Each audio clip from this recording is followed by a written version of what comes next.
ఈ రోజు మనం నేర్చుకోబోయే topic example program for implementing interfaces. Already implementing interface అంటే ఏంటో చూసాము, థియరిటికల్గా చూసాము. ఇప్పుడు ప్రాక్టికల్గా ప్రోగ్రామ్తో చూద్దాము. ఇక్కడ ఒక ఇంటర్ఫేస్ని డిఫైన్ చేశాను. ఇంటర్ఫేస్ని డిఫైన్ చేయాలంటే ఇంటర్ఫేస్ అనే కీవర్డ్ యూజ్ చేయాలి. క్లాస్ని డిఫైన్ చేయాలంటే ఎలా అయితే క్లాస్ అనే కీవర్డ్తో రాస్తాము, ఇంటర్ఫేస్ని డిఫైన్ చేయాలంటే ఇంటర్ఫేస్ అనే కీవర్డ్తో రాయాలి. ఫాలోడ్ బై ఇంటర్ఫేస్ నేమ్ ఇవ్వాలి. సో ఇంటర్ఫేస్ నేమ్స్ కూడా అప్పర్ కేస్ లెటర్తోనే స్టార్ట్ అవుతాయి, అందుకే ఇక్కడ క్యాపిటల్ లెటర్తో స్టార్ట్ చేశాను. ఇంటర్ఫేస్లో ఒక మెథడ్ని డిక్లేర్ చేసాము. ఆ మెథడ్ రిటర్న్ టైప్ వాయిడ్, అంటే ఎలాంటి వాల్యూని రిటర్న్ చేయట్లేదు అని మీనింగ్. ఆ మెథడ్ నేమ్ క్యాలిక్యులేట్. ఆ మెథడ్ తీసుకునే పారామీటర్ సింగిల్ పారామీటర్. ఆ మెథడ్ని ఎలా ఎండ్ చేసామంటే సెమీకాలన్తో ఎండ్ చేసాము. అలా ఎందుకు ఎండ్ చేసామంటే ఆల్రెడీ అందరికీ తెలుసు, every interface method is by default public and abstract. ఇంటర్ఫేస్లో రాసిన ప్రతి మెథడ్ కూడా బై డిఫాల్ట్గా పబ్లిక్ అండ్ అబ్స్ట్రాక్టే. మనం ముందు డిక్లేర్ చేసినా చేయకపోయినా అది బై డిఫాల్ట్గా పబ్లిక్ అండ్ అబ్స్ట్రాక్టే. సో అబ్స్ట్రాక్ట్ మెథడ్స్కి హెడర్ మాత్రమే ఉంటుంది కాబట్టి, బాడీ ఉండదు కాబట్టి సెమీకాలన్తో ఎండ్ చేసాం. సో ఈ ఇన్కంప్లీట్ మెథడ్ని, ఈ అబ్స్ట్రాక్ట్ మెథడ్ని కంప్లీట్ చేయాలంటే ఒక ఇంప్లిమెంటేషన్ క్లాస్ రాయాలి. సో అలా ఇంప్లిమెంటేషన్ క్లాస్ రాసాము. క్లాస్ బి అనేది ఏంటంటే ఇక్కడ ఇంప్లిమెంటేషన్ క్లాసు. అది ఇంప్లిమెంటేషన్ క్లాస్ అని ఎలా తెలిసిందంటే పక్కన ఇంప్లిమెంట్స్ అనే కీవర్డ్ రాసాము. ఆ తర్వాత ఇంటర్ఫేస్ని ఇన్హెరిట్ చేసాము. సో ఎప్పుడైతే implements followed by interface name రాస్తామో ఒక క్లాస్ ముందు, ఆ క్లాస్ ఇంప్లిమెంటేషన్ క్లాస్ అయిపోతుంది. ఆ క్లాస్ యొక్క మెయిన్ జాబ్ ఏంటంటే ఇంటర్ఫేస్లో ఏవైతే ఇన్కంప్లీట్గా వదిలేసిన మెథడ్స్ ఉన్నాయో వాటిని కంప్లీట్ చేయడమే దాని యొక్క జాబ్. సో బి అనేది ఇంప్లిమెంటేషన్ క్లాసు. సో ఆ క్లాస్లో ఏం రాసామంటే ఇంటర్ఫేస్లో ఉన్న ఇన్కంప్లీట్ మెథడ్ని కంప్లీట్ చేసాము. సో ఇక్కడ చూస్తే కనుక మీకు పబ్లిక్ అనే యాక్సెస్ మాడిఫైయర్ పెట్టాము. ఎందుకు పెట్టామంటే డిక్లరేషన్లో కూడా by default public and abstract ఉంటాయి, అందుకే డిఫైన్ చేసేటప్పుడు కూడా పబ్లిక్ అని పెట్టాలి. మళ్ళీ ఇక్కడ అబ్స్ట్రాక్ట్ అని పెడితే కనుక దీనికి కూడా ఎండింగ్లో సెమీకాలన్ పెట్టాలి. బట్ మనం రాస్తుందేమో ఇంప్లిమెంటేషన్, బాడీ ఇస్తున్నాము. బాడీ ఇచ్చేటప్పుడు సెమీకాలన్ పెట్టకూడదు, అబ్స్ట్రాక్ట్ అనే కీవర్డ్ రాయకూడదు. సో అందుకే పబ్లిక్ అని రాసాము. ఇక్కడ పబ్లిక్ అనే కీవర్డ్ కనుక రాయకపోతే డెఫినేషన్లో కంపైల్ టైమ్ ఎర్రర్ వస్తుంది. So public followed by remaining ఏదైతే హెడర్ ఉందో ఆ హెడర్ అంతా రాస్తాము. Void calculate $x, but semicolon పెట్టము. పెడితే అగైన్ అది అబ్స్ట్రాక్ట్ అయిపోతుంది, అందుకే పెట్టలేదు. మనం ఇంప్లిమెంటేషన్ ఇద్దాం అనుకుంటున్నాం. ఇంప్లిమెంటేషన్ ఏంటంటే స్క్వేర్ కనుక్కోమని, స్క్వేర్ ఆఫ్ ఎ నెంబర్ కనుక్కోమని. సో ఎక్స్కి ఏదైతే వాల్యూ పంపుతామో దానికి స్క్వేర్ ఫైండ్ అవుట్ చేస్తుంది. ఫైండ్ అవుట్ చేసి ప్రింట్ చేస్తుంది by using system.out.println. Next again ఇంకో ఇంప్లిమెంటేషన్ క్లాస్ రాశాను. సో ఒక ఇంటర్ఫేస్కి ఎన్ని ఇంప్లిమెంటేషన్ క్లాసెస్ అయినా రాయొచ్చు. ప్రతి ఇంప్లిమెంటేషన్ క్లాస్లో డిఫరెంట్ ఇంప్లిమెంటేషన్ ప్రొవైడ్ చేయొచ్చు ఇంటర్ఫేస్లో ఉన్న మెథడ్స్కి. సో అగైన్ ఇక్కడ ఏం చేసామంటే సి అనే క్లాస్ ఇంప్లిమెంట్స్ ఏ, అంటే ఏలో ఏదైతే మెథడ్ ఉందో దానికి ఇంప్లిమెంటేషన్ ప్రొవైడ్ చేయడానికి మళ్ళీ అగైన్ ఇంకో ఇంప్లిమెంటేషన్ క్లాస్ సి రాసాము. ఇందులో మనం ప్రొవైడ్ చేసిన ఇంప్లిమెంటేషన్ ఏంటంటే స్క్వేర్ రూట్ కనుక్కోమని. ప్రీవియస్ ఇంప్లిమెంటేషన్ క్లాస్లోనేమో స్క్వేర్ కనుక్కుంటాము, ఇక్కడ ఇంప్లిమెంటేషన్ క్లాస్లోనేమో స్క్వేర్ రూట్ కనుక్కుంటాము. సో స్క్వేర్ రూట్ కనుక్కోవాలంటే ఆల్రెడీ చెప్పాను, స్క్వేర్ రూట్ SQRT అనే మెథడ్ ప్రీ డిఫైన్డ్ మెథడ్ ఉంటుంది. అది ఎందులో డిఫైన్ చేయబడి ఉంటుందంటే మ్యాథ్ అనే ప్రీ డిఫైన్డ్ క్లాస్లో డిఫైన్ చేయబడి ఉంటుంది. ఇక్కడ స్క్వేర్ రూట్ని అది మెథడ్ కాబట్టి దాన్ని కాల్ చేయాలంటే జనరల్గా ఆబ్జెక్ట్ కావాలి, బట్ ఆబ్జెక్ట్ లేకుండా డైరెక్ట్గా క్లాస్ నేమ్తోనే కాల్ చేశాను. సో ఎలాంటి మెథడ్స్ని డైరెక్ట్గా క్లాస్ నేమ్తో కాల్ చేస్తామంటే స్టాటిక్ మెథడ్స్ని కాల్ చేస్తాం. సో SQRT అనేది ఏంటంటే స్టాటిక్ మెథడ్, దాన్ని కాల్ చేయాలంటే డైరెక్ట్గా క్లాస్ నేమ్తో కాల్ చేయొచ్చు, ఆబ్జెక్ట్ అక్కర్లేదు. So math dot square root of X అనగానే ఎక్స్కి ఏదైతే వాల్యూ పంపుతామో దానికి స్క్వేర్ రూట్ ఫైండ్ అవుట్ చేస్తుంది, అవుట్పుట్ చూపిస్తుంది స్క్రీన్ మీద.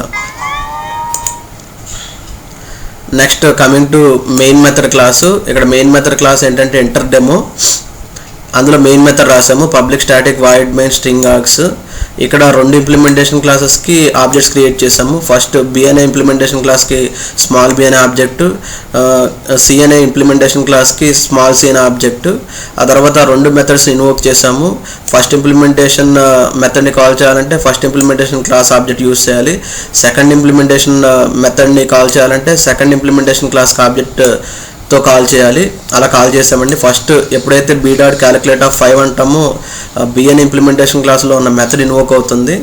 సో అక్కడ 5 ఇక్కడ కాపీ అవుతుంది, ఆ యాక్చువల్ ఆర్గ్యుమెంట్ ఇక్కడ ఫార్మల్ ఆర్గ్యుమెంట్లో కాపీ అవుతుంది. 5 × 5 25, 25.0, స్క్వేర్ ఈక్వల్స్ టు 25.0 అని అవుట్పుట్ కనిపిస్తుంది.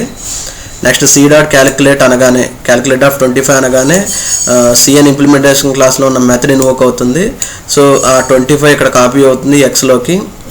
25కి స్క్వేర్ రూట్ ఫైండ్ అవుట్ చేస్తుంది, 5.0 వస్తుంది. So square root equals to 5.0 అని అవుట్పుట్ కనిపిస్తుంది.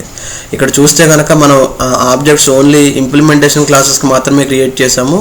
ఈ ఇంటర్ఫేస్కి ఆబ్జెక్ట్ క్రియేట్ చేయలేదు. ఆల్రెడీ చెప్పాను ఇంటర్ఫేసెస్కి ఆబ్జెక్ట్ క్రియేట్ చేయలేము, బట్ రెఫరెన్స్ని క్రియేట్ చేయొచ్చు అని చెప్పాము. ఆ రెఫరెన్స్ ఎలా క్రియేట్ చేయాలో చూద్దాము.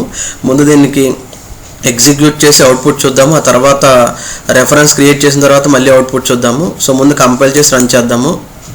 సో కంపైల్ చేయాలంటే Java C space program name dot Java, మన ప్రోగ్రామ్ నేమ్ ఎంటర్ డెమోనే. చూడండి ఎంటర్ డెమోతోనే సేవ్ చేసాము, అది కూడా డెస్క్టాప్ మీద ఉంది. కంపైల్ చేశాను, రన్ చేశాను. సో మార్క్ చేసి చూపిస్తాను, మీకు క్లారిటీగా కనిపిస్తుంది. ఇలా square equals to 25.0, square root equals to 5.0 వచ్చిందండి. రెండు ఇంప్లిమెంటేషన్ క్లాసెస్లో ఉన్న మెథడ్స్ రెండు ఎగ్జిక్యూట్ అయ్యాయి, అలా అవుట్పుట్ వచ్చింది. ఇప్పుడు మనం ఏం చేద్దామంటే రెఫరెన్స్ని క్రియేట్ చేద్దాం ఇంటర్ఫేస్కి. సో ఇంటర్ఫేస్ నేమ్ ఏంటి? ఏ. సో ఏ అనే ఇంటర్ఫేస్కి రెఫరెన్స్ క్రియేట్ చేస్తాను. చూడండి ఎలా క్రియేట్ చేయాలో. ముందు ఇంటర్ఫేస్ నేమ్ ఏంటో చెప్పాలి, ఫాలోడ్ బై దాని యొక్క రెఫరెన్స్ ఆబ్జెక్ట్ నేమ్ చెప్పాలి. ఆ నెక్స్ట్ లైన్లో A equals to first implementation class తాలూకా ఆబ్జెక్ట్ని దానికి రెఫరెన్స్ కింద ఇస్తున్నాను. ఏ ఈక్వల్స్ టు బి అని ఇచ్చాను. ఇచ్చి ఏ డాట్ క్యాలిక్యులేట్ అంటాను, క్యాలిక్యులేట్ ఆఫ్ 5 అంటాను. నెక్స్ట్ ఏం చేశానంటే ఏ ఈక్వల్స్ టు సి అని ఇచ్చాను, అంటే సెకండ్ ఇంప్లిమెంటేషన్ క్లాస్ తాలూకా ఆబ్జెక్ట్ని దీనికి రెఫరెన్స్ కింద ఇచ్చాను. ఇప్పుడు మళ్ళీ అగైన్ ఏం కాల్ చేస్తున్నానంటే ఏ డాట్ క్యాలిక్యులేట్ అని కాల్ చేస్తాను. ఏ డాట్ క్యాలిక్యులేట్ ఆఫ్ 25 అంటాను.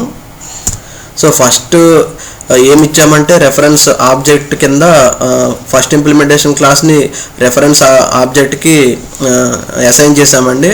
అంటే ఫస్ట్ ఇంప్లిమెంటేషన్ క్లాస్లో ఉన్న మెథడ్ ఇన్వోక్ అవుతుంది. తర్వాత ఏకి ఏమి అసైన్ చేసామంటే సెకండ్ ఇంప్లిమెంటేషన్ క్లాస్ తాలూకా ఆబ్జెక్ట్ని అసైన్ చేసాము.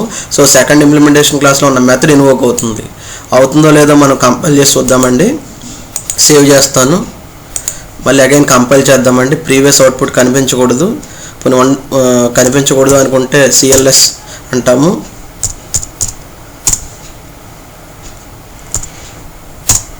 ఇప్పుడు చూస్తే కనుక మీకు అవుట్పుట్ క్లారిటీగా కనిపిస్తుందండి.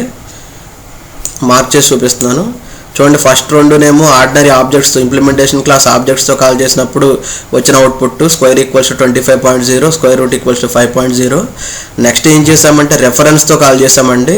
సో ఇంటర్ఫేస్కి రెఫరెన్స్ ఆబ్జెక్ట్ క్రియేట్ చేసాము.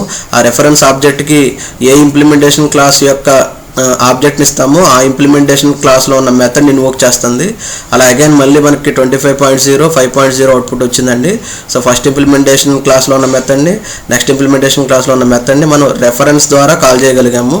సో డైరెక్ట్గా కాల్ చేయలేము, ఆబ్జెక్ట్ని క్రియేట్ చేయలేము, బట్ రెఫరెన్స్తో ఇలా కాల్ చేయొచ్చు. Thank you.